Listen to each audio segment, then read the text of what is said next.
qui est terminé, on peut dire que ça s'est très bien passé pour nous, ouais, c'est clair. Si on nous avait dit que ça allait se passer comme ça avant le début du match, je pense que tout le monde l'aurait cru. Après, on a pris le match par le bon bout, hein. On savait que c'était un derby, il nous fallait une victoire à domicile après la défaite face à Bordeaux. Donc on a bien commencé et je pense qu'on les a usés physiquement. Ouais, tout le monde était en feu et vous avez été très sérieux défensivement.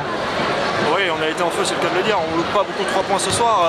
Tout le monde met son petit 3 points, donc au bout d'un moment, c'est clair que ça commence à faire mal au niveau du score. Et défensivement, derrière, on a su resserrer, on a su empêcher leurs joueurs offensifs de s'exprimer, ou du moins de les faire un peu péter les plombs, et ça a marché. Ouais. Un petit mot sur Rémi Dibaud, la nouvelle recrue, là, comment tu l'as trouvé?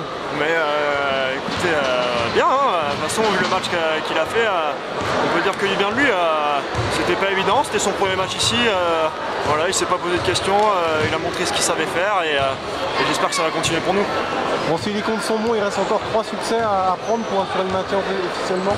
Ouais, alors pour ça, c'est pas trop à moi qu'il faut demander, mais oui, on va essayer de se maintenir le plus rapidement possible pour après, pourquoi pas, viser autre chose par la suite. Prochain rendez-vous Saint-Vallier à domicile. Un gros, voilà, après, c'est pas parce que c'est un gros de la division qu'il va falloir se laisser impressionner. C'est un petit peu notre défaut lorsqu'on rencontre ces équipes-là, donc voilà, il va falloir commencer le match très fort physiquement, mais avant on va d'abord essayer, et on doit gagner à Chartres samedi soir. Est-ce qu'on pense déjà se mettre en configuration play-off en cette fin de saison? Non, on va d'abord penser à se maintenir, à gagner les matchs qui arrivent les uns après les autres.